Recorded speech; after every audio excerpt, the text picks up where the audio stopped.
Grant Hensley didn't just fire people. He destroyed them. Tonight, in front of 73 guests dressed in silk and diamonds, he chose Amara Delane as his latest victim. The chandeliers above his penthouse ballroom sparkled like frozen stars while she stood there, holding an empty tray, wearing that plain black uniform that made her invisible to everyone except him. "You," Grant said, his voice cutting through champagne laughter. "Come here." Amara walked forward. Every eye turned. The room went silent except for someone's nervous cough. Grant's face looked carved from ice. "Explain to me why I pay you $600 a week when you can't even serve drinks without spilling them." She hadn't spilled anything. Everyone there knew it. But nobody said a word. "I asked you a question." His jaw tightened. "Are you deaf or just stupid?" Here's where it got strange. Where everything that followed began making sense only after the truth came out. Amara smiled. Not a nervous smile. Not apologetic. A real, genuine smile that reached your eyes. "You're right, Mr. Hensley," she said clearly. "I'm both. Deaf to your insults and stupid enough to work for a man who treats people like garbage." The gasps were audible. Someone dropped a glass. It shattered on marble, echoing like a gunshot. Grant's face turned crimson. His hands curled into fists. "Get out. You're fired. Security will escort you out immediately, and I'll make sure you never work in this city again." "Perfect," Amara said, still smiling. "Because I wouldn't want to be here when karma catches up to you. And trust me, it's coming faster than you think." She turned and walked out, head high, while security flanked her like she'd committed a crime. The heavy doors closed behind her with a boom that shook the walls. The party resumed. People whispered. Grant downed his scotch in one gulp and demanded another. But here's what nobody knew, except the security team reviewing footage later that night. Amara's hands were shaking so badly she could barely walk straight. Her smile disappeared the second those doors closed. She pressed herself against the hallway wall, breathing hard, fighting back tears that had nothing to do with losing her job. She checked her phone. 10:47 p.m. She had maybe 9 hours, maybe less. Why would someone smile after losing everything?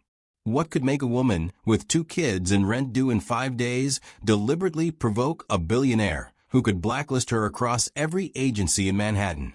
The answer was sitting in Grant's study right now, discussing his murder over Cuban cigars. Subscribe before the next piece falls into place. You'll want to see where this goes. And if you've ever had to choose between staying silent or risking everything to do what's right, even when nobody would believe you, drop a comment. Tell me what you'd do in her shoes. Because Amara made that choice 2 hours before Grant fired her, and it changed both their lives forever. Also download your free ebook titled How to Heal from Betrayal Without Becoming Bitter by clicking the link in the description and in the pinned comment. The security camera footage showed something else too. Something the investigators found weeks later when they finally understood what happened that night. Amara looked directly at camera 3 before she smiled. She wanted that moment recorded. She needed witnesses to what came next. But what came next? What could possibly justify career suicide? The truth was worse than anyone imagined. And it started 2 hours earlier, in a conversation Amara was never supposed to hear. 2 hours before Grant destroyed her in front of 73 witnesses, Amara was doing something she'd done 1,000 times before, making herself invisible. The trick to being a good maid in a billionaire's home isn't just cleaning. It's disappearing.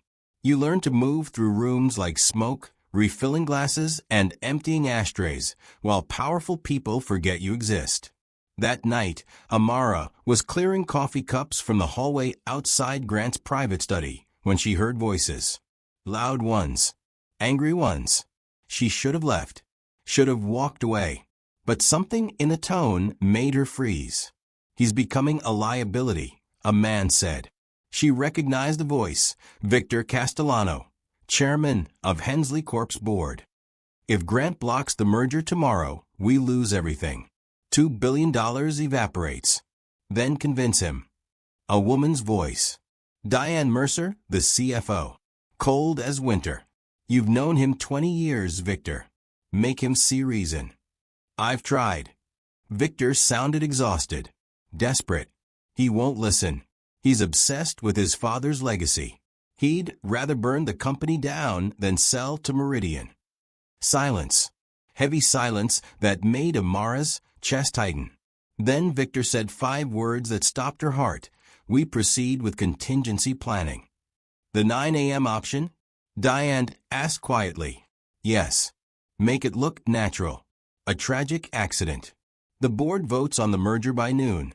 Grant's estate automatically approves per his trust documents, and we all walk away clean. Amara's hands started shaking. The coffee cups rattled on her tray. She pressed herself against the wall, barely breathing. You're talking about murder, another voice said. Marcus Webb, head of security. I signed up to protect Grant, not kill him. You signed up to follow orders and collect a paycheck that's 3 times the market rate, Diane snapped. And you'll do exactly what we're paying you to do, or you'll be the second tragic accident this week. The threat hung in the air like poison. How? Marcus asked finally. Defeated. His morning coffee, Victor said. Potassium chloride. Triggers cardiac arrest. At his age, with his stress levels, nobody questions it.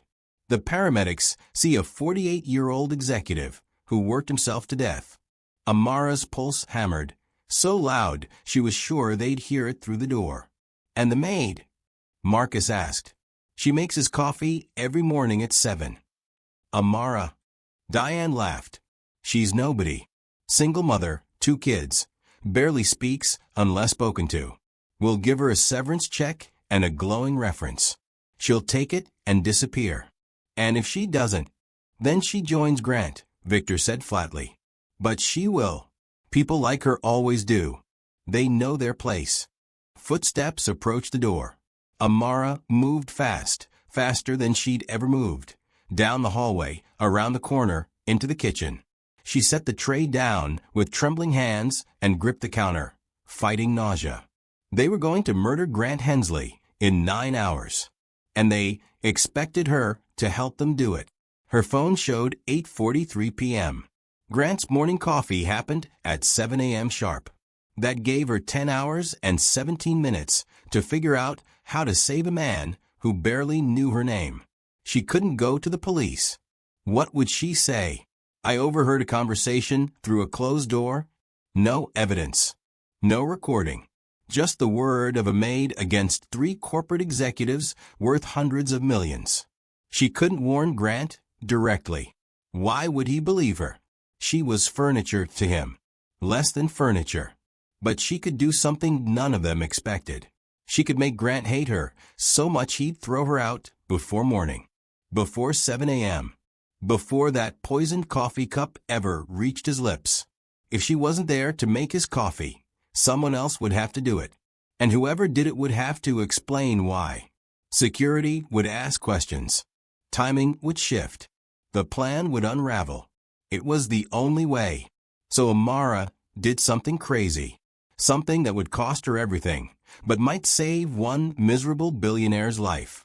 She walked into that party 2 hours later and provoked him into firing her on the spot. Now you know why she smiled. Amara sat in the staff locker room, staring at her phone. 9:15 p.m. Her plan had worked. She was fired, escorted out like a criminal. Her badge deactivated, her locker cleared, her name scrubbed from the system. But something felt wrong. The party was still going. Music thumped through the walls. Grant was up there, drinking, celebrating his power, completely unaware that 3 of his most trusted advisors were planning to murder him in less than 10 hours. And Amara was outside the building, powerless. She'd assumed getting fired would disrupt their timeline, force them to improvise, make mistakes. But what if it didn't? What if they just moved forward anyway, found another way to poison him, and she'd sacrificed everything for nothing? Her daughter's face flashed in her mind. 9 years old, asleep right now in their tiny apartment in Queens, trusting her mother would come home safe. What would you do? Walk away and tell yourself you tried? Or step back into the fire? Amara made a decision that would either save Grant Hensley or destroy what was left of her life. She called 911. "I need to report a planned murder," she said, voice steady despite her racing heart. The operator sounded bored. Name of the victim? Grant Hensley, the billionaire. "It's happening at his penthouse tonight or tomorrow morning." A pause. "Ma'am, do you have evidence of this threat?" "I overheard a conversation." "So no physical evidence?" "No, but—" "Ma'am, we can't dispatch officers based on overheard conversations. If you have concrete evidence, you can file a report at your local precinct. By then, he'll be dead." "I understand you're concerned, but without evidence, there's nothing we can do. Have a good evening." The line went dead. Amara wanted to scream, wanted to throw her phone against the wall. But rage wouldn't save anyone. She needed a new plan, something reckless, something that would force Victor and Diane to act before they were ready, because panic killers make mistakes, visible mistakes. Her eyes went to the building's side entrance, the service door she'd used 1,000 times. Her badge wouldn't work anymore, but the kitchen delivery entrance had a faulty lock. Everyone on staff knew it. Management kept promising to fix it. She could get back inside. She could confront them directly. Victor, Diane, Marcus. Walk right into that study and tell them she heard everything. Force their hand. Make them panic. It was insane. They'd already threatened to kill her if she didn't cooperate. Walking back in was suicide. But it was also the one thing they wouldn't expect. And if they tried something violent in front of 73 witnesses, including New York's most powerful people, they'd be finished. Their perfect crime would unravel on the spot. Subscribe before the next piece falls into place. You want to see how this plays out. Amara checked her reflection in her phone's black screen. Her hands had stopped shaking. A strange calm settled over her. The kind that comes when you've made a choice so dangerous that fear becomes irrelevant. She walked back toward the building. The delivery entrance opened with a soft click. Nobody saw her slip inside. The kitchen staff were busy prepping dessert trays. She moved through the shadows like she'd never left. But she wasn't heading to the kitchen. She was heading upstairs, to the study, where Victor and Diane were probably still celebrating their brilliant plan. She'd give them something to really worry about. If you've ever had to choose between playing it safe or doing something that might get you killed, but was the right thing anyway, drop a comment. Because what Amara did next took more courage than most people have in their entire lives. She knocked on Grant's study door, hard, loud enough to interrupt whatever was happening inside. And when Victor opened it, looking annoyed, she said 5 words that changed everything. "I know about the coffee." Victor's face went pale. Not just pale, gray, like all the blood drained out of him in 1 second. Behind him, Diane stood frozen, a glass of wine halfway to her lips. Marcus was there too, sitting in the corner, and his hand moved instinctively toward his waistband where Amara knew he kept his gun. "What did you say?" Victor asked quietly. "The potassium chloride," Amara said, louder this time. "The 9 a.m. plan. I heard everything 2 hours ago." Diane set down her glass very carefully. "You need to leave. Now." "No." Amara's voice shook but held firm. "I'm not making his coffee tomorrow. I'm not helping you kill him. And I'm not disappearing quietly." Victor stepped closer. His cologne smelled expensive. Suffocating. "Do you understand what you're doing? Who you're threatening?" "I'm not threatening anyone. I'm stopping a murder." Marcus stood up. "She's a problem." "She's nobody," Diane snapped.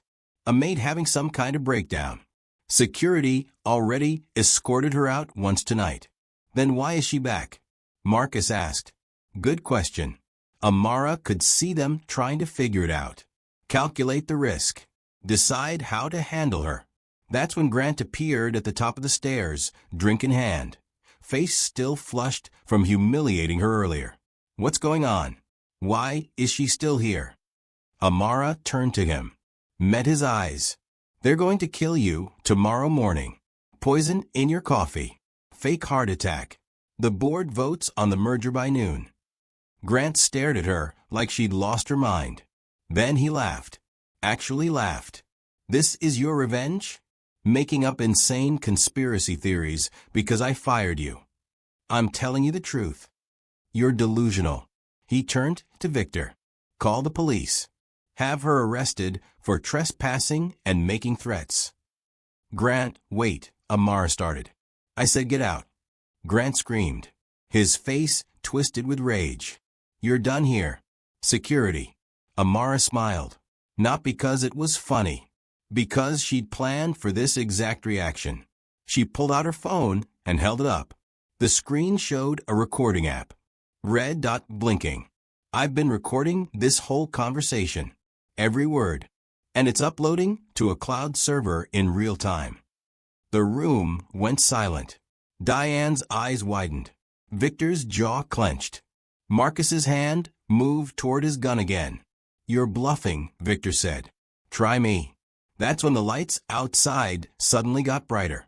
Headlights. 2 black SUVs pulling up to the building's front entrance. Amara checked her watch. 9:47 p.m. They weren't supposed to arrive until morning, but she'd forced their hand, made them panic. And panic killers make mistakes. They're early, she whispered, looking at Victor. You moved up the timeline because of me. Victor's face confirmed everything. The SUV doors opened. Men in dark suits stepped out. 3 of them, moving with purpose toward the entrance. Grant finally understood. His face went from angry to confused to terrified in about 5 seconds. What did you do? He whispered. Amara looked at him one last time. I saved your life. You're welcome. Then the building's fire alarm started screaming. The fire alarm wasn't random. Amara had pulled it herself on her way upstairs, using the manual switch near the service elevator. She needed chaos, needed people moving, witnesses everywhere. Because whatever was about to happen, it needed to happen in public.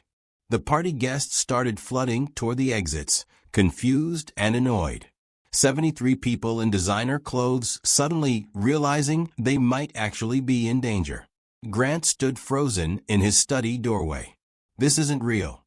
This can't be real. It's very real, Amara said. And we have maybe 3 minutes before those men get up here. Victor had disappeared. So had Diane. Marcus stood there, hand still hovering near his gun, looking torn between following orders and saving himself. Marcus, Amara said quietly. You told them you signed up to protect Grant. So protect him. Something shifted in his eyes. Some last shred of conscience breaking through years of corruption. He nodded once. Get him to the panic room. 3rd floor, behind the library wall. Code is his mother's birthday. How do you? I installed it. Go. Now. Amara grabbed Grant's arm. He was still in shock, moving like a sleepwalker. She pulled him toward the back stairwell, away from the main exits where the men would be coming up. Behind them, she heard Marcus on his radio. Intruders in the building. East entrance. 3 armed suspects. I need backup now. Good. He was buying them time. They reached the 3rd floor. The library was dark, lined with leather-bound books that probably cost more than Amara's annual salary. She ran her hands along the shelves, searching for the trigger mechanism Marcus mentioned. His mother's birthday, Grant said suddenly, voice hoarse. June 14th, 6:14. Amara found the panel, punched in the code. A section of bookshelf swung inward, revealing a reinforced steel door. They stumbled inside. The panic room was small, maybe 8 by 10 feet, with monitors showing security camera feeds from all over the building. Grant collapsed into a chair, head in his hands. This isn't happening. This can't be happening. Amara locked the door behind them. Triple bolt. Then she turned to the monitors. The footage showed the three men from the SUVs moving through the building. Professional. Coordinated. Not bothering to hide their faces because they expected everyone to be dead by the time police arrived. One feed showed the main ballroom, empty now except for abandoned champagne glasses and scattered napkins. Another showed the front entrance, where confused guests clustered outside, pointing at the building. Then the feed from Grant's study. Victor was back. So was Diane. They were arguing in hushed, angry voices while Marcus stood between them and the door. "You killed him," Diane hissed. "Are you insane?" "He wouldn't back down," Victor said. "We had no choice." "Wait. What?" Amara leaned closer to the monitor, rewound the footage 30 seconds. Watched again. There, on the floor behind Victor's desk. A body in a security uniform. Blood pooling beneath him. "They killed Marcus," Amara whispered. Grant looked up, face white. "He helped us. He tried to stop them, and they—" The monitor showing the third floor hallway suddenly went dark. Then the second floor. Then the first. Someone was cutting power. Systematically. Moving through the building floor by floor. "They're coming," Grant said. Voice breaking. "They know where we are." Amara checked the panic room's backup power. Generator kicked in automatically. The monitors flickered back to life. But now she saw something that made her blood run cold. The three men weren't heading upstairs. They were heading down, toward the building's mechanical room, toward the panic room's only air supply. "They're going to suffocate us," she said quietly. Grant stared at the monitors. "How long do we have?" "I don't know." Amara's mind raced. "An hour? Maybe less. So we just sit here and die?" "No." She stood up. "We fight back." "With what?" "We're locked in a box with no weapons and—" "There." Amara pointed at a small panel on the wall.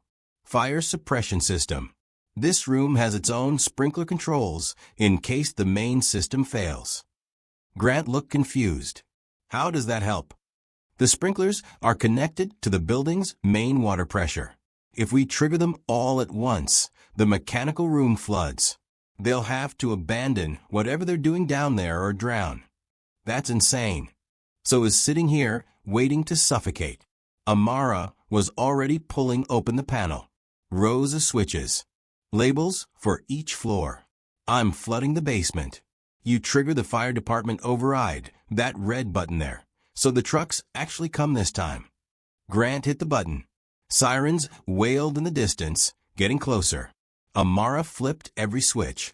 On the monitors, water suddenly exploded from ceiling sprinklers throughout the building. Torrents of it. The basement level disappeared under rising water in seconds.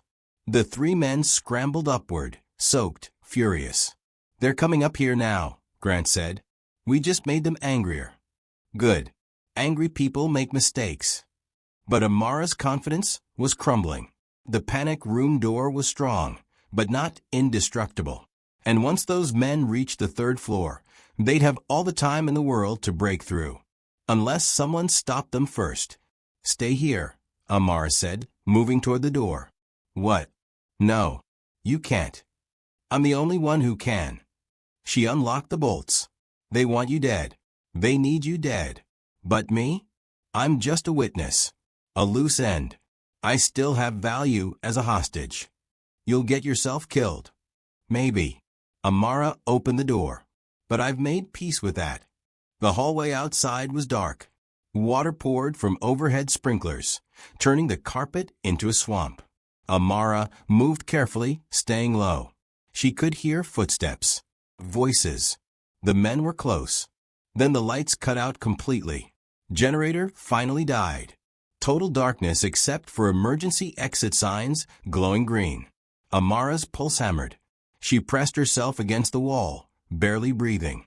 A flashlight beam swept past her face. She ducked, moved sideways.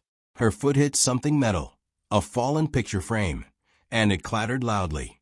The flashlight spun toward her. There. She ran. Not away from them, toward them. It was the last thing they'd expect. She crashed into the first man, both of them going down hard. His flashlight skittered across wet carpet. She grabbed it, swung it like a club, connected with something that crunched. He screamed, cursed. Hands grabbed her from behind. She twisted, drove her elbow backward, felt it sink into soft stomach. The grip loosened. She broke free. But the third man was already there. Bigger. Stronger. He caught her by the throat, slammed her against the wall, so hard her vision went white. Enough, he growled.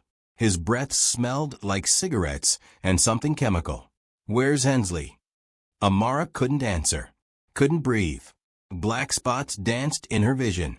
That's when the panic room door burst open. Grant stood there, holding a fire extinguisher like a baseball bat. His face was pale but determined.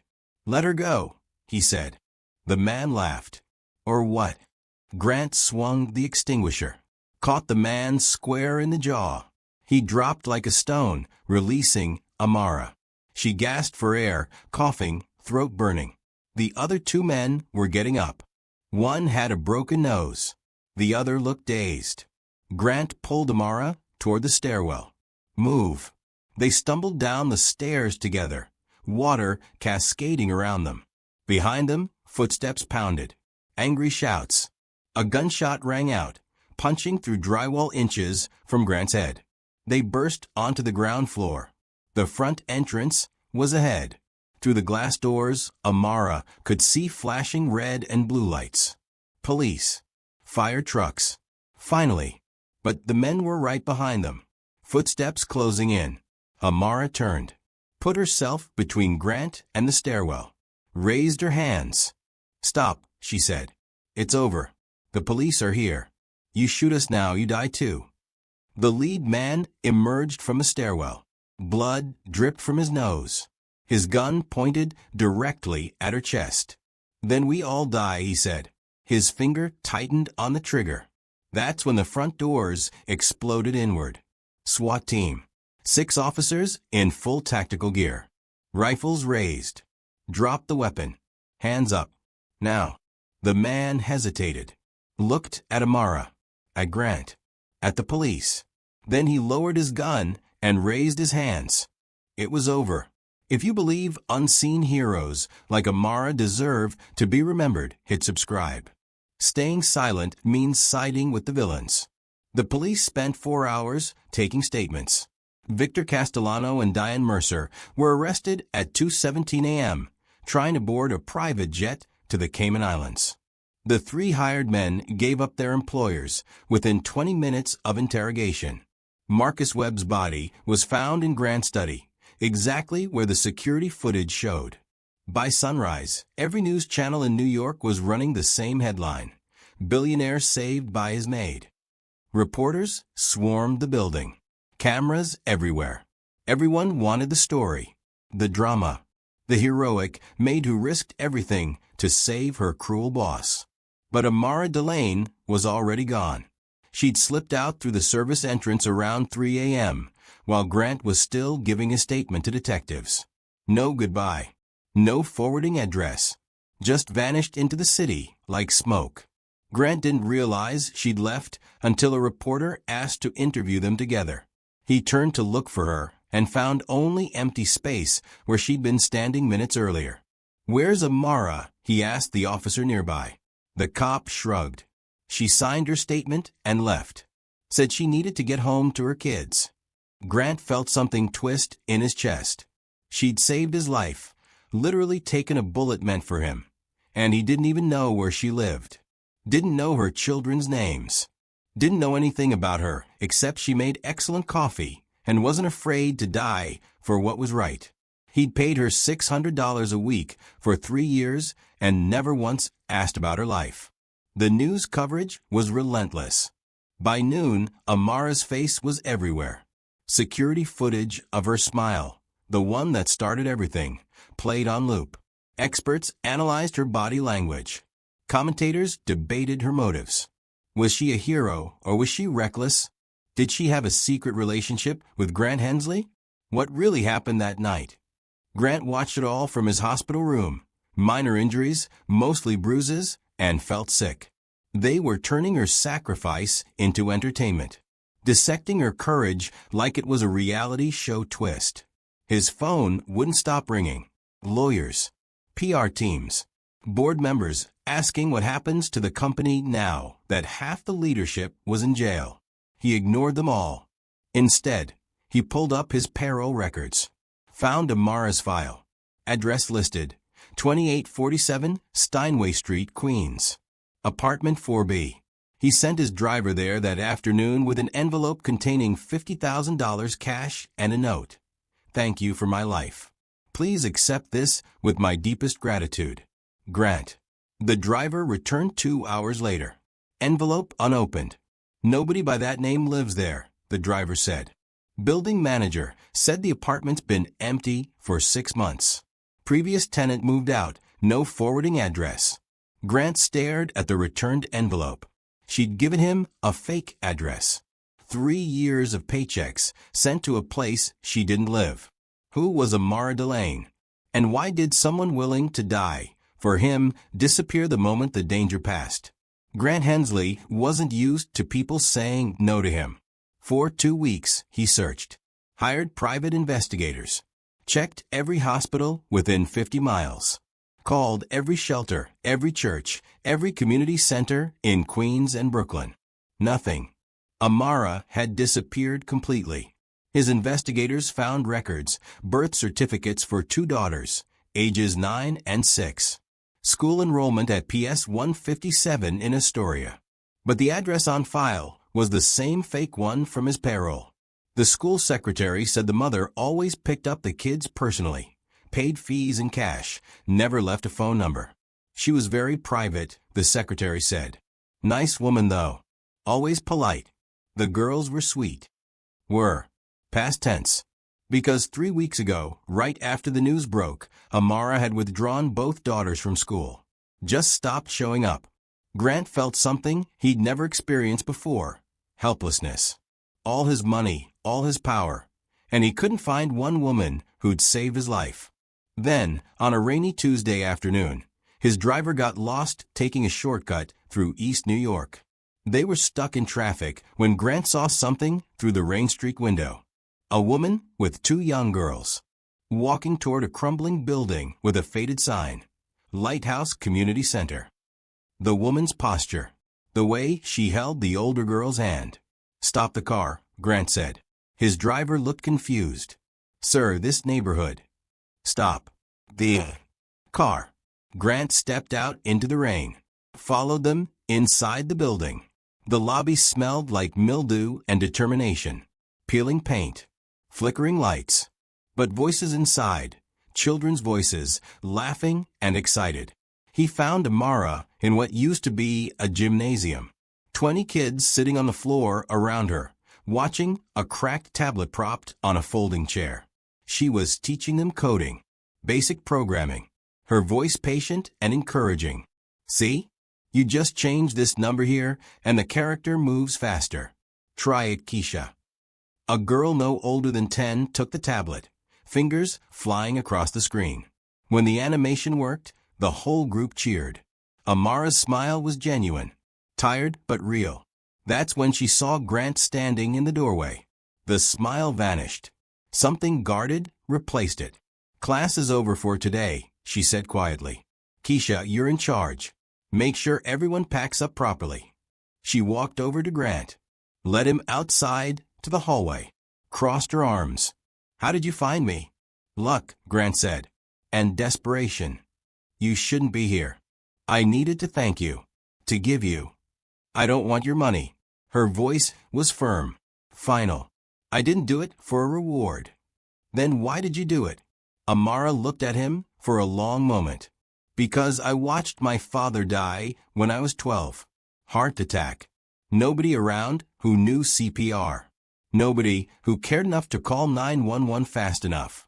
I swore I'd never watch someone die if I could prevent it. Even someone who treated me like I was invisible. The words hit harder than any punch. I'm sorry, Grant said, for how I treated you, for never seeing. You didn't see me, because you didn't want to. People like you never do. She turned to go back inside. Thanks for coming.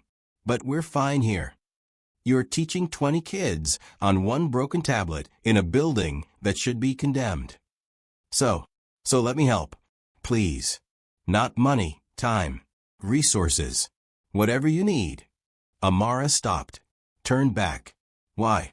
Because money doesn't fix hearts, Grant said, remembering something that felt true even though he'd never believed it before. People do. She studied his face, looking for lies, for manipulation, for the angle. Finally, she nodded once. The roof leaks. Can you fix that? Grant showed up the next morning at 7 a.m. wearing jeans and a t-shirt that probably cost more than the center's monthly utilities. Amara handed him a bucket and pointed at the third-floor ceiling. Water damage. Everything up there needs to be torn out and replaced. For the first time in 20 years, Grant Hensley did manual labor. His hands blistered. His back ached. He got dust in his eyes and paint in his hair, and by noon he wanted to quit and hire a construction crew to finish the job. But Amara was up there too, ripping out moldy drywall with her bare hands. And if she could do it while also managing 20 kids downstairs, he had no excuse. You're doing it wrong, she said, watching him hammer a nail. Angle it more. Like this. She showed him. Patient. Clear. The same tone she used teaching the kids. Something shifted in Grant that afternoon. Some wall he'd built around himself started cracking. They worked in silence for a while. Then he asked, "Why did you give me a fake address?" Amara didn't look up from her work. Because I've been running for 4 years. From my ex-husband. He's not a good person. If he found where we lived, he'd kill me and take the girls. Grant's chest tightened. Does he know about what happened? About you saving me? Probably. My face was all over the news. Her voice stayed steady, but her hands shook slightly. That's why I pulled the girls from school. Why we're staying here now. The center has a basement apartment. Not much, but it's safe for now. I can get you protection. Security. A new identity if you need. Stop. Amara set down her hammer. I don't need saving, Grant. I'm not your redemption project. That's not what isn't it? She looked at him directly. You feel guilty. I get it. But guilt doesn't last. You'll get bored in a week and disappear, and these kids will learn that promises from rich people don't mean anything. The accusation stung because it was probably true. Then let me prove you wrong, Grant said quietly. Over the next 3 weeks, he showed up every day. Not sending assistants or writing checks, actually showing up. He repaired the roof, fixed the plumbing, replaced broken windows, listened to the kids' stories, learned their names. Keisha wanted to be a programmer. Rico dreamed of becoming an architect. Destiny wrote poetry that made Grant's throat tight because she was 9 years old and already understood heartbreak. These kids had nothing. Worn clothes. Donated shoes. Parents working 3 jobs just to keep the lights on. But they had hope. And Amara had given them that. Not with money. With time. With belief. With showing up every single day and refusing to give up on them. Grant started to understand what he'd been missing his entire life. What his father had never taught him. That real wealth wasn't measured in bank accounts. It was measured in people whose lives you touched. In the difference you made when nobody was watching. He was learning to see people again. Starting with the woman who'd saved him by making him fire her. But someone else was watching too. And they didn't like what they saw. The black sedan appeared on a Thursday. Amara noticed it first. Parked across the street from the center, engine idling. Windows tinted, so dark you couldn't see inside. It stayed there for 2 hours. Then disappeared.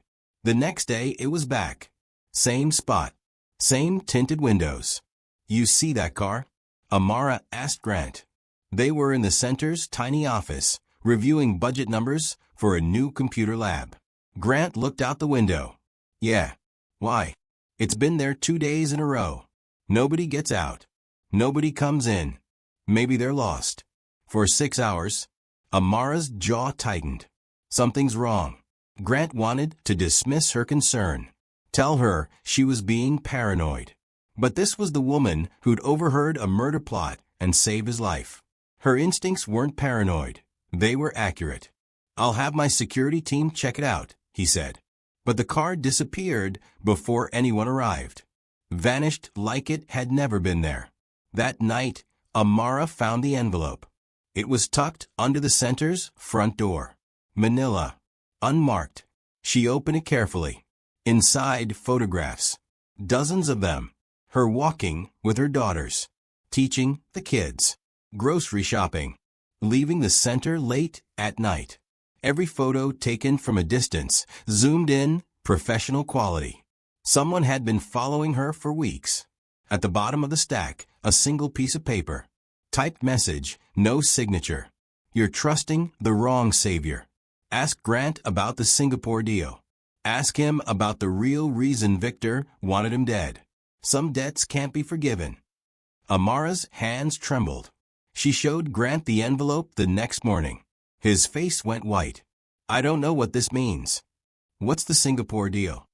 "A merger. 5 years ago.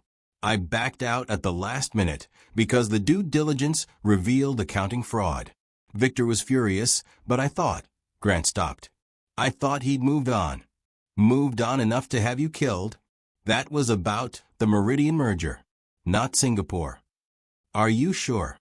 Amara spread the photos across the desk. "Because someone thinks you're lying to me, and they want me to know it." Grant picked up one of the photos. Amara and her daughters at a playground. The date stamped in the corner. 3 days ago. "This is a threat," he said quietly. "They're showing you they can get to your kids anytime they want." "I know." Amara's voice was steel. "So tell me the truth. What really happened in Singapore? What aren't you telling me?" Grant looked at her. At the woman who'd risked everything to save him. Who'd trusted him enough to let him into her world. Her mission. The lives of these kids. He owed her the truth. Even if it destroyed everything they'd built over the past month. "The Singapore deal," he said slowly, "wasn't just fraud. It was money laundering. For the same people who hired those 3 men to kill me. And Victor wasn't just my board chairman. He was their inside man." Amara went very still. "How long have you known this?" "Since the night you saved me. The FBI told me during their investigation. And you didn't think I deserved to know? I was protecting you." "No." Amara stood up. "You were protecting yourself. If this happened in your neighborhood, wouldn't you want to know first?" Subscribe now. Ignorance protects the wicked. Grant couldn't sleep. The anonymous message kept replaying in his mind. "You're trusting the wrong savior." What if they were right? What if Amara wasn't who she seemed? What if saving him had been part of some larger plan he didn't understand? He hated himself for thinking it. After everything she'd done, after watching her dedicate herself to those kids with nothing but determination and hope. But paranoia is a disease that spreads fast once it takes root. At 3 a.m., he called his private investigator. "I need a complete background check. Everything. I don't care how deep you have to dig." "On who?" Grant hesitated. Saying her name out loud felt like betrayal. "Amara Delane." The investigator called back 72 hours later. "You're going to want to see this in person." They met at Grant's office. The investigator laid out a file 3 inches thick. "Her real name is Amara Delane," he began. "Born in Newark. Father died when she was 12, just like she told you. But here's where it gets interesting." He pulled out an old company badge. Hensley Corporation Security Clearance Level 3. Grant's blood went cold. "She worked for me? 6 years ago. Quality Assurance Division. Singapore office." The investigator flipped through documents. "She was the one who discovered the accounting fraud you mentioned. The money laundering scheme." Grant's hands started shaking. "I don't remember her." "That's because you never met her. She reported the fraud through proper channels. filed a complaint with your Singapore operations manager, a man named Victor Castellano. Grant felt sick. Correct. Victor buried her report. When she persisted, things got ugly. She was driving home from work one night when her brakes failed. Car went off an elevated highway. She spent 4 months in the hospital. Lost her husband in the crash. The room spun. Her husband died. Marco Chun. Passenger seat. Pronounced dead at the scene. Amara survived with a crushed pelvis, 3 broken ribs, and permanent nerve damage in her left leg. The investigator paused. The police ruled it mechanical failure, but the brake lines had been cut. Someone just made sure the investigation never went anywhere. Grant couldn't breathe, couldn't think. And you were in New York when it happened, completely unaware. Victor handled the whole thing, paid her a settlement, $50,000 and an NDA. She took the money, disappeared, and you never knew she existed. Grant stared at the badge photo, younger, before the pain, before everything that had been stolen from her. She'd known. This whole time, she'd known exactly who he was, what his company had done to her, and she'd save him anyway. There's more, the investigator said quietly. I found medical records from that accident. She was pregnant, 12 weeks, lost the baby in the crash. Something inside Grant shattered. The 2 daughters, he whispered, Marco's nieces. Their mother died of cancer 2 years after the accident. Amara took them in, raised them as her own. Grant looked at the photos spread across his desk. This woman, this incredible, broken, resilient woman, had lost everything because of his company. Because he'd been too distant, too detached to notice what Victor was doing in his name. And when she'd had the chance to watch him die, to let karma finally balance the scales, she'd thrown herself into the fire to save him. Why? What kind of person forgives the unforgivable? What kind of strength does that require? Grant knew what he had to do, what he should have done 6 years ago. He gathered the file, drove to the center, found Amara in the basement apartment, reading to her daughters before bed. She saw his face, saw the file in his hands. Her expression didn't change. I know, he said quietly. I know everything. Amara closed the storybook, kissed both girls on the forehead. Sleep tight. I'll be right outside if you need me. She followed Grant upstairs to the office, closed the door, leaned against it with her arms crossed. So now you know, she said, voice empty. What happens next? Grant set the file on the desk. You worked for me. Victor destroyed your life. You lost your husband, your unborn child, your career. And I had no idea. You weren't supposed to know. That was the point of the NDA. But you knew who I was when you started working at my house. Yes. Why? Grant's voice broke. Why would you take that job? Why would you save someone who? Who what? Amara cut him off. Who employed the man who tried to kill me. You didn't cut my brake lines, Grant. You didn't order the hit. You were just too important to notice the people bleeding in your shadow. The words cut deeper than any accusation. I spent 2 years hating you, she continued, blaming you, imagining scenarios where I'd make you pay for what Victor did. Then one day I realized something. Hate was exactly what they counted on. Hate is what keeps people like Victor in power. Because when we're busy hating each other, we're not looking at them. So you forgave me? No. Amara's eyes were hard. Forgiveness isn't a switch you flip. It's work. Daily work. Some days I wake up and I still hate you. Still want to scream at you for being so blind. But I made a choice 6 years ago. I could become what they made me, or I could refuse to be what they expect. Grant sank into a chair. I don't understand. You had every reason to let me die, to walk away. Why didn't you? Because I looked at you that night and I saw myself. Rich, poor, doesn't matter. We're all just people stumbling through life, making mistakes we can't undo. Victor counted on me being too broken to care. Too angry to save you. But I refused to let him win. Not then. Not ever. She pulled up her left pant leg. Revealed scars running from ankle to knee. Surgical scars. Deep ones.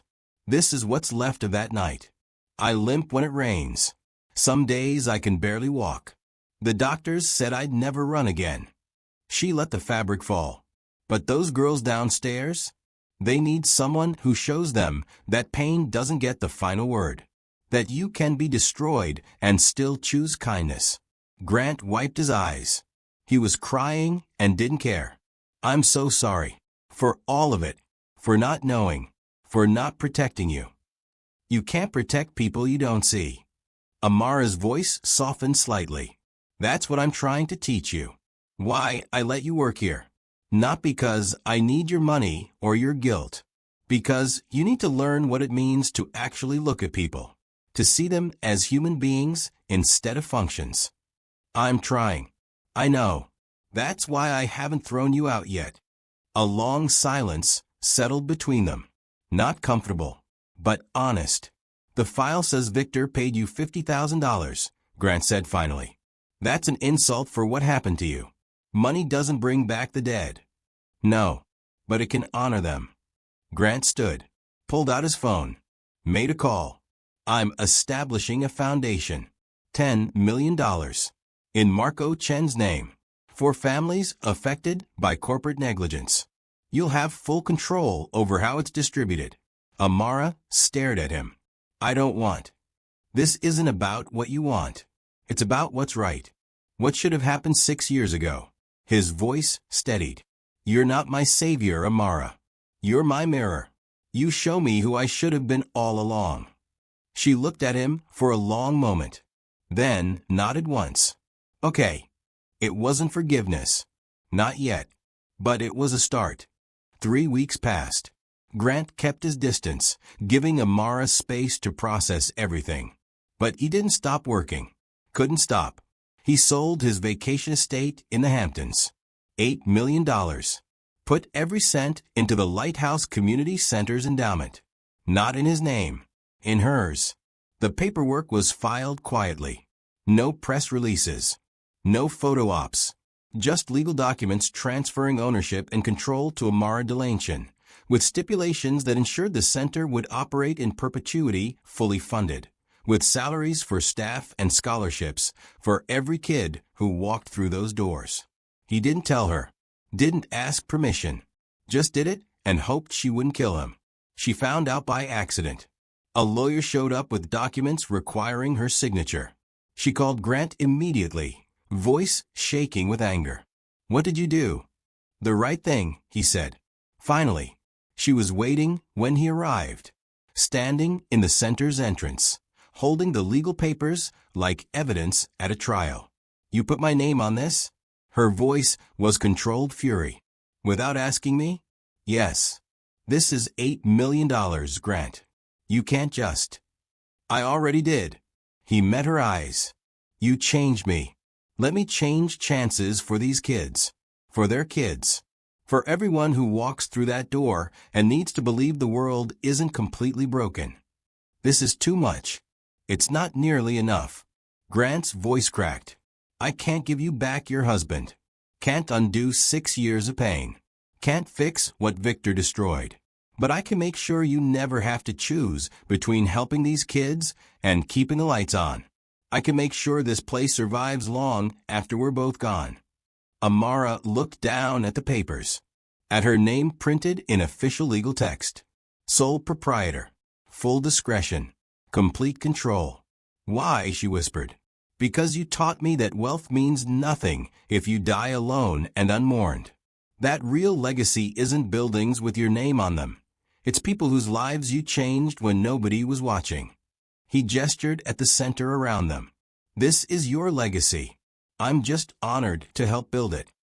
Tears ran down Amara's face. She didn't wipe them away. You're impossible, she said. Stubborn and impossible. I learned from the best. She laughed. Actually laughed. The sound was broken but genuine. The kids are going to freak out when they hear about this, she said. Tell them it's from Marco. from everyone who came before them and fought to make the world better. I'm just the checkbook. Amara folded the papers carefully. Thank you for seeing us, for actually trying to be better instead of just saying it. Thank you for not giving up on me. Grant paused. On any of us. She reached out, shook his hand. The gesture was formal but meaningful. A treaty signed. A new chapter beginning. Subscribe if you believe redemption is possible. Those who don't believe in change, stay silent and prove her right. 2 days later, everything fell apart again. The envelope was taped to Amara's car windshield. She saw it after dropping the girls at their new school, a safe, private academy Grant had arranged with security that actually meant something. Manila. Unmarked. Just like before. Her hands shook as she opened it. One photograph. Her and Grant at the waterfront 2 days ago, reviewing plans for the center's expansion. The angle suggested it was taken from a boat. Long-range lens. Professional quality. Across the bottom, scrawled in red ink, he still doesn't know. Amara flipped the photo over. More handwriting. Meet me at Pier 47. Midnight. Come alone, or the girls learn what their aunt really did in Singapore. The handwriting was familiar. She'd seen it before in police reports, in court documents. Jonas Beckett, the lead hitman from that night at Grant's penthouse. The one who'd pointed a gun at her chest before SWAT broke through. He'd escaped custody 3 weeks ago. Prison transport ambush. 2 guards dead.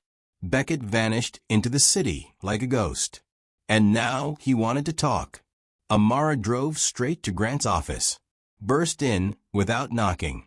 His assistant started to protest, but saw her face and went silent. Grant was on a conference call.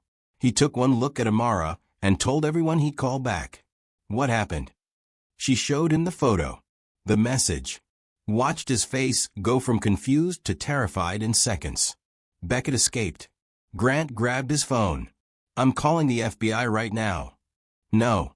Amara's voice was firm. He said, come alone. If we involve police, he'll run. Or worse. You're not going to meet him. That's insane. He knows something. Something about me. About Singapore. She pointed at the message. He still doesn't know. What don't you know, Grant? I don't care. We're not playing his game. We don't have a choice. He threatened my daughters. The words hung heavy. Grant understood what that meant. The line that couldn't be crossed. Then I'm coming with you, he said. He said alone. I don't care what he said. You saved my life. You think I'm letting you walk into a trap by yourself. Grant's jaw set in that stubborn way she'd learned meant he wouldn't back down. We go together or we don't go at all. Amara wanted to argue, wanted to protect him from whatever was coming. But looking at his face, she realized something had shifted between them. They weren't employer and employee anymore. Weren't savior and saved. They were partners, equals. 2 people who'd been through fire together and somehow survived. Fine, she said. But we bring insurance. What kind of insurance? Amara pulled out her phone. Made a call. Rico? Remember those security cameras we installed last month? I need you to access the remote feed. If I text you a location, I need you to start recording everything within a 100-foot radius. Can you do that? Rico's voice came through excited. The new facial recognition software too? Everything. And if something goes wrong, you send everything to Detective Morrison at the 114th Precinct. Understand? Got it, Miss Amara. Be safe. She hung up. Looked at Grant. Midnight. Pier 47. We get answers or we end this. The call came at 4:17 p.m. Amara was reviewing budget reports when her phone buzzed. Unknown number. She almost didn't answer. Hello. Heavy breathing. Then a child's voice, terrified. Miss Amara? They took me. I don't know where. The line went dead. Amara's blood turned to ice. She knew that voice. Rico. 13 years old. Brilliant with computers. Dreams of MIT. Her phone rang again. Same unknown number. This time, a man's voice. Distorted. Electronic. You have something I want. I have something you care about. Pier 47. 1 hour. Come alone, or I mail him back to you in pieces. The line clicked off. Amara's hands shook so badly she could barely dial Grant's number. He answered on the first ring. What's wrong? They took Rico. Her voice cracked. They're using him to get to me. Where? Pier 47. 1 hour. They said come alone. It's a trap. It's obviously a trap. I know. Amara grabbed her coat. But he's 13 years old, and he's scared, and I'm not leaving him there. Then we go together, Grant said. I'm already on my way to you. Don't leave without me. Grant. We're done being pawns, Amara. Done letting them call the shots. We end this tonight. He arrived 15 minutes later. Not in his usual town car with a driver. He was driving himself. A black SUV with tinted windows. Where'd you get this? Amara asked, climbing in. I keep it for emergencies. He handed her something heavy. A gun. Do you know how to use this? She checked the chamber. Released the magazine. Counted rounds. Slapped it back in with practiced efficiency. My father taught me before he died. I haven't touched one in years. But yeah, I remember. Grant's eyes widened slightly. You're full of surprises. So are you. She gestured at the tactical vest he was wearing under his jacket. Where'd you learn to gear up like military? YouTube. And pure terror. He put the SUV in gear. Rico's wearing a tracking bracelet, right? The ones we got for all the kids. Yes. Why? Grant pulled out a tablet. Because I've been monitoring all of them since the day we installed the security system. Call it paranoia. Call it learning from experience. But I'm not letting any of those kids disappear without a fight. The tablet showed a map. A blinking red dot. Moving slowly along the waterfront. He's not at Pier 47, Amara said. He's 2 miles south. Pier 63. They lied about the location. Probably hoping we'd walk into an ambush at the wrong place while they moved him somewhere else.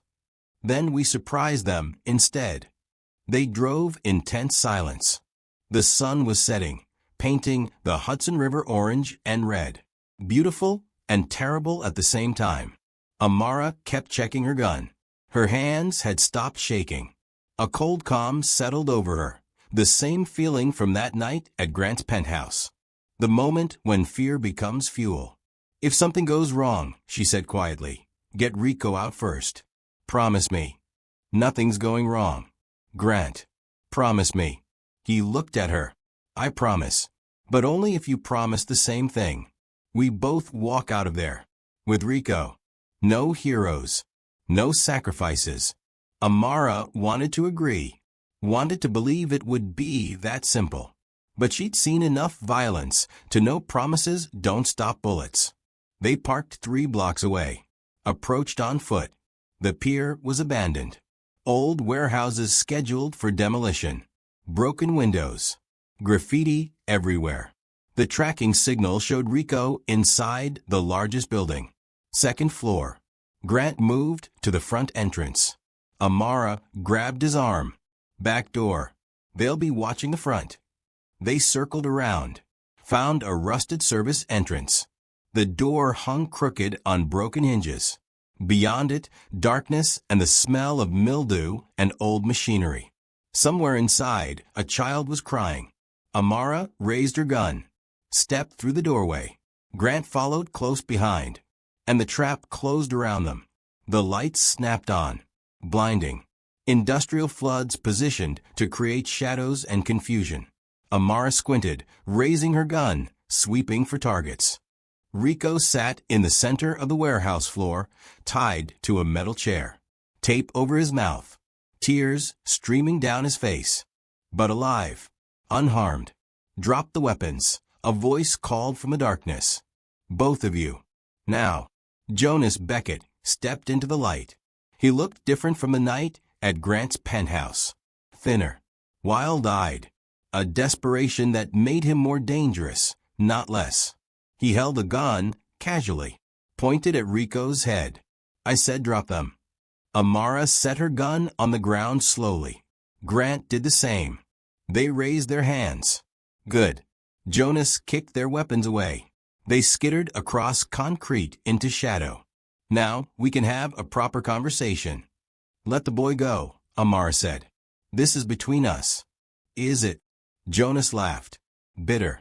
Broken. You know what's funny? I've been thinking about that night for 3 months. Sitting in my cell, replaying it over and over. And I realized something. He walked closer. The gun never wavered from Rico's head. You and me? We're the same. We're nothing alike, Grant said. Shut up. Jonas swung the gun toward Grant. I'm not talking to you. I'm talking to her.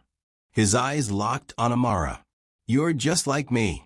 A hired killer with a better story. I pulled a trigger for money. You manipulated a billionaire into trusting you, so you could. What? Get revenge? Get rich? What was your angle? I saved his life. Did you? Jonas tilted his head. Or did you just happen to save him from the same people who destroyed you, and now you're playing the hero so nobody asks the hard questions? What questions? Amara's voice stayed steady. Like why you really took that Maid job. Why you inserted yourself into his life. Why you just happened to overhear that conversation. Jonas grinned. You wanted Victor caught. You wanted them all to burn. And you used Grant to do it. The accusation hung in the air. Amara felt Grant's eyes on her. Felt the weight of doubt settling between them. That's not true, she said quietly. Isn't it? Come on. You expect me to believe you forgave the company that killed your husband? That you saved Grant out of the goodness of your heart? Jonas laughed again. You're a liar. Just like me. Just like all of us. The only difference is you wear a better mask. You're wrong. Prove it. Jonas pressed the gun against Rico's temple.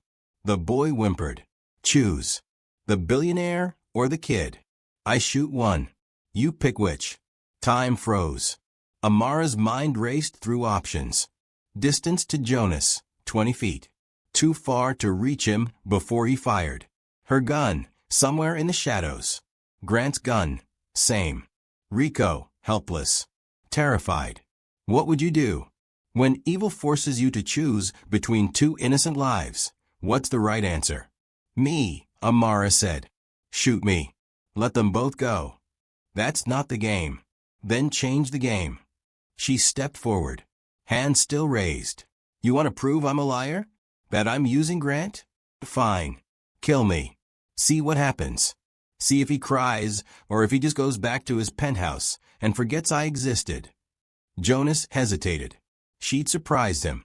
Or maybe you're scared, Amara continued, voice gaining strength. Scared that if you pull that trigger, you'll prove me right. That we're nothing alike. That I chose redemption and you chose revenge. And that difference matters. Shut up. You could have been anything, Jonas. Could have chosen any life. But you picked violence because it was easy. Because thinking is hard and morality is complicated and pulling a trigger is simple. I said shut up. Jonas swung the gun toward her. That's when Grant moved. He lunged sideways, grabbed something from the shadows, a piece of rebar, and hurled it at the nearest floodlight. Glass exploded. Darkness rushed in. Jonas fired. The muzzle flash lit the warehouse for a split second. The bullet went wide. Amara dove for Rico. Her hands found the chair. She tipped it backward, pulling the boy out of the line of fire. They crashed to the floor together. More gunshots. Concrete chips spraying. Grant was moving, using the darkness, making himself impossible to track. Amara's fingers worked frantically at Rico's bonds. The rope was tight. Professional knots. She pulled the tape from his mouth. Stay down, she hissed. Don't move. Another muzzle flash. This time closer. Jonas was hunting them by sound. Amara found her gun. Her fingers closed around cold metal. She rolled left, came up in a crouch, fired 3 times at where Jonas had been standing. A scream. Then silence. "Grant," she called. "Grant." No answer. Her heart hammered. She moved forward cautiously. The emergency exit sign at the far end of the warehouse cast everything in sickly green light. She found Grant first. He was down, clutching his side, blood seeping between his fingers. No. No, no, no. Amara dropped beside him. "Where? How bad?" "Lower right. Went through, I think." His voice was tight with pain. "Rico. Safe. Behind you. Stay still." She pressed her hand over his. The blood was warm. Too much blood. Jonas groaned somewhere in the darkness. "You shot me. You actually shot me." "Stay down," Amara yelled, gun raised, "or the next one goes in your head." Sirens wailed in the distance. Getting closer. Rico must have triggered the emergency alert on his bracelet. "Hold on," Amara told Grant. "Help's coming." "Did we win?" he asked. His eyes were glassy. Going into shock. "Yeah." She smoothed his hair back. "We won." Jonas tried to stand. Amara fired once more. Not to kill, to warn. The bullet sparked off concrete 6 inches from his head. He collapsed back down, cursing. Police burst through the doors. Lights. Voices. Chaos. Amara held Grant's hand until the paramedics pulled her away. Held it like it was the only thing keeping him tethered to life. If you'd never let monsters like Jonas win, hit subscribe right now. Only those who tolerate evil stay quiet. The ambulance ride was 7 minutes that felt like 7 hours. Amara sat beside the gurney, holding Grant's hand while paramedics worked frantically. 4 lines. Pressure bandages. Vital signs monitored on screens that beeped with mechanical urgency. "BP's dropping," one paramedic said. "We need to move faster." Grant's eyes found hers. "Rico. He's fine." Other ambulance. His mom's meeting him at the hospital. Amara's voice shook. "Stop worrying about everyone else." "Can't help it." He tried to smile. Failed. "You taught me to care. Well, I'm teaching you something else now. Stay alive. You hear me? You don't get to die after everything we've been through." His grip on her hand weakened. "Amara, don't you dare say goodbye." "Not goodbye." Blood flecked his lips. "Thank you for not giving up on me." The ambulance screeched to a halt. Doors flew open. Hospital staff swarmed. Someone tried to pull Amara away, but she wouldn't let go of Grant's hand. "Ma'am, you need to stay in the waiting room." "I'm not leaving him." "Ma'am." "She stays," Grant said. Somehow found the strength to say it clearly. "She stays, or I don't cooperate." The doctor looked at Grant's injuries, at the determination in his eyes. Made a decision. "Fine. But don't touch anything and stay out of the way." They wheeled him into surgery. Amara stood in the corner, useless and terrified, watching doctors cut away his shirt. The wound was ugly, ragged. The bullet had tumbled when it hit, tearing through muscle and tissue. "Liver's damaged," a surgeon said. "Bleeding internally. We need to open him up now." They moved with practiced efficiency. Scalpels. Clamps. Orders shouted in medical shorthand Amara didn't understand. Grant's eyes stayed on her, even as the anesthesia kicked in, even as consciousness faded. "Why?" she whispered, knowing he couldn't hear, needing to say it anyway. "Why did you do it? Why did you jump in front of that bullet?" But she knew, had known the moment he moved. He'd spent his whole life being protected, insulated, surrounded by people who valued his money more than his humanity. And in that warehouse, for the first time, he'd had something worth protecting that wasn't himself. He'd become the person Amara had seen hidden beneath the cruelty and indifference. The person she'd believed could exist if someone just gave him a reason. The surgery lasted 4 hours. Amara sat in the observation gallery, watching through glass, praying to gods she'd stopped believing in years ago, making bargains she couldn't keep. "Let him live, and I'll forgive everything. Let him live, and I'll never ask for anything again. Let him live. At 2:47 a.m., the lead surgeon stepped back from the table, stripped off bloody gloves, looked up at the gallery where Amara sat. He nodded once. Alive. Amara collapsed into her chair. Tears she'd been holding back for hours finally breaking through. Great, gasping sobs that shook her entire body. A nurse came to get her an hour later. He's awake. Asking for you. Grant looked terrible. Pale. Tubes everywhere. But his eyes were clear when Amara entered the ICU room. You're crying, he said. Voice hoarse from intubation. Don't cry. Shut up. She wiped her face. You almost died. But I didn't. Because you wouldn't let me. Why did you do it? The question burst out. Why did you take that bullet? Grant was quiet for a long moment. When he spoke, his voice was soft, honest. Because you made me want to be worth saving. And the only way to be worth it was to prove I'd save you too. Amara took his hand, held it gently. You're an impossible man, Grant Hensley. I learned from an impossible woman. Outside, dawn was breaking. A new day. A new chance. They'd survived. Together. 6 months later, the Lighthouse Community Center held its grand reopening. The building had been transformed. New roof. New windows. Expanded classrooms. A computer lab with 30 stations. A gymnasium with equipment that didn't fall apart when kids used it. But the most important addition was the plaque by the entrance. Bronze. Simple. Powerful. Built by those who believed in second chances. In memory of Marco Chun and all those who came before, may we honor their sacrifice by choosing courage over comfort, compassion over indifference. 200 people attended the ceremony. Kids from the center, their families, teachers, community leaders, local press. Grant stood at the back, trying to stay invisible. His side still hurt when he moved too fast. The doctors said it always would. A permanent reminder of the night everything changed. Amara spotted him anyway, waved him forward. He shook his head. This was her moment, her victory. But she insisted, pointed at the stage, mouthed the words, "Get up here." Reluctantly, Grant made his way through the crowd. Cameras flashed. People whispered. The billionaire who'd been saved by his maid. The story everyone thought they knew. Amara handed him the microphone.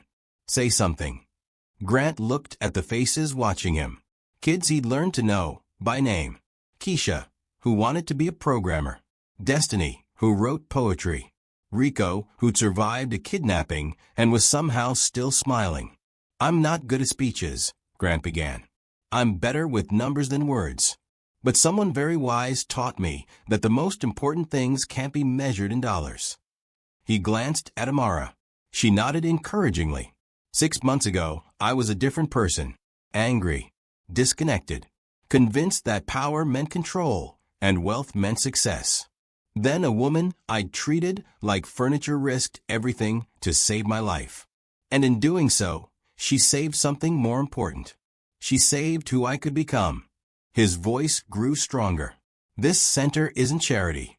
It's not redemption. It's a promise. A promise that every person, regardless of where they start, deserves a chance to become who they're meant to be. That invisible doesn't mean worthless. That second chances aren't just for people who can afford them. Applause. Genuine. Warm. Grant stepped back. Amara took the microphone. Grant's being modest. He gave up everything to make this possible. Sold properties. Liquidated assets. Put his money where most people just put thoughts and prayers. She looked directly at him. But more importantly, he showed up. Every day. With hammer and paint and willingness to learn. That's worth more than all the money in the world. The ribbon was cut. Kids flooded inside. Laughter echoed off new walls. In classrooms where mold had grown, computers now hummed. In a gymnasium that had smelled like defeat, basketballs bounced with possibility. Grant and Amara stood together, watching. Not as employer and employee. Not as savior and saved. just as two people who'd found something worth fighting for in each other's reflection. "Think we did okay?" Grant asked. "I think we did what we could. That's all anyone can do." "What's next?" Amara smiled. "We keep going. Keep building. Keep showing up. Together. Together." They walked inside. The door closed behind them. Above it, sunlight hit the bronze plaque, making the words shine. "Built by those who believed in second chances. Peace at last. Not bought. Not demanded. Earned through blood and choice and the quiet daily work of becoming better than yesterday." Somewhere in the building, children laughed. And that sound, simple and pure, was worth more than everything Grant had lost to find it. The hospital room was quiet, lit only by the pale, steady glow of the streetlights outside. Grant was asleep, breathing slowly, steadily. Alive. Amara sat in the visitor's chair, not watching him, but watching the window. She reached into her coat pocket. Her fingers found the smooth, thick texture of a manila envelope, sealed with a single unbroken line of wax. It felt heavy. Heavier than the gun she'd carried into the warehouse. Heavier than the guilt Grant carried for 6 years. This envelope was her final move. The only debt left to pay. She took it out and smoothed the paper across her knee. The recipient, typed simply on the front, read, "The Board of Directors, Hensley Corporation." Inside was not a resignation nor a threat. It was the truth organized. A full accounting of the conspiracy. It wasn't just about Victor and Diane. They were just the visible heads of the snake. The letter contained encrypted files, bank transfers, and recorded phone calls proving that 3 other senior executives had silently backed Victor's play, ready to step in and divide Grant's assets the moment he was gone. Amara had gathered this evidence during her weeks working in the mansion, compiling it in case the original assassination attempt succeeded. She had intended to destroy the men who destroyed her life, but now the purpose had shifted. She had forgiven Grant for his ignorance, but she couldn't forgive his blindness. And she couldn't allow the powerful, unseen men who tried to kill him, and who had already killed her future once, to walk free just because Grant was still recuperating. She looked at Grant, tubes taped to his skin, a ragged line of stitches running across his side. He had almost died to save a boy he barely knew. He had chosen courage. And because he had chosen courage, he deserved the whole truth, whether he was ready for it or not. But this time, the choice wasn't his to make. If she sent this letter, it wouldn't just expose the remaining conspirators. It would throw the entire multi-billion-dollar Hensley Corporation into chaos. Share prices would plummet. Lawsuits would erupt. Grant would lose half his board and possibly control of the company. It would be a messy, public, unavoidable reckoning. Did he need to lose everything to truly be free? Was the price of his new sight the destruction of his old life? Amara took a deep breath. She didn't want revenge. She wanted responsibility. This wasn't about vengeance for Marco or their lost baby. This was about saving the truth, so that no other invisible employee would be crushed under the weight of corporate indifference. She pulled out her phone.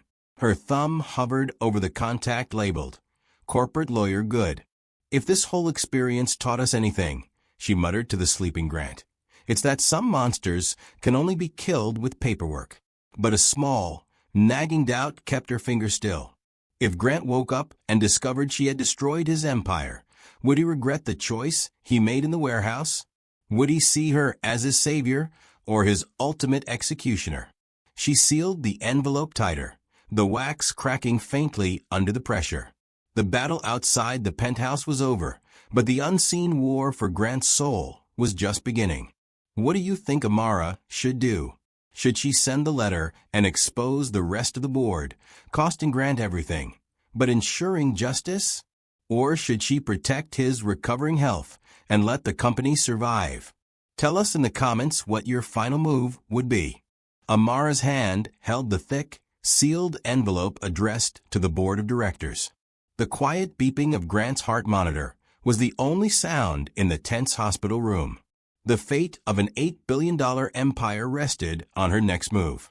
We all want the clean ending. The one where the hero gets the reward and the villain goes to jail. But life, real life, is always messy.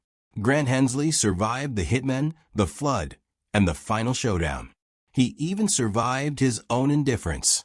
He proved that redemption is possible. But surviving a fight and winning the war are two different things. Grant changed, yes. He saw the truth. But the machine that almost killed him, it's still running. The men who backed Victor are still making decisions, still crushing the invisible people. Grant may be redeemed, but the corporation, the whole system, is not. Amara stood up. She walked to the window, the envelope still clutched in her hand. Below, the city slept. A city full of people, most of them completely unaware of the battles being fought in the shadows of power. This isn't about saving Grant anymore. He saved himself when he jumped in front of that bullet. This is about asking the hardest question of all. Is justice true justice if it only cleans up the mess, but leaves the broken structure standing? Amara turned back to the room. She looked at Grant, sleeping peacefully. She considered all the good he started. The Marco Chin Foundation, the thriving community center, the quiet daily effort he put into becoming a better man. To destroy his company now might destroy that fragile hope, that chance for a new kind of power. Power built on compassion, not cruelty. But to let the conspirators remain is to accept that corruption always wins. She walked over to a bedside table where a small, framed photo of Rico and Keisha was placed. Children who deserve to live in a world where corporate negligence doesn't end lives. She walked to the door, opened it, and stepped out into the deserted hallway, the letter held tightly in her hand. Grant taught Amara that some debts can only be paid in blood. Amara taught Grant that the real debt is always responsibility. And responsibility means telling the full story, no matter the cost. Amara walked down the long hospital hallway. She approached the main desk. Justice isn't revenge, it's responsibility. She stopped. She looked down at the letter one last time. She slipped it into the hospital's outgoing mail slot. The heavy thump of the envelope hitting the bottom echoed in the silence. She walked away, leaving the chaos she created to unfold. The letter has been sent. The corporate war has just begun. What happens next will change the global economy and shatter Amara's quiet life forever. The police are coming, the board is in lockdown, and there is one final, terrifying surprise waiting for Grant when he wakes up. The final line is a promise and a threat. Only subscribers will see what happens next. Because truth like this doesn't stay buried, and the next chapter changes everything. Lastly, download your free ebook titled How to Heal from Betrayal Without Becoming Bitter by clicking the link in the description and in the pinned comment.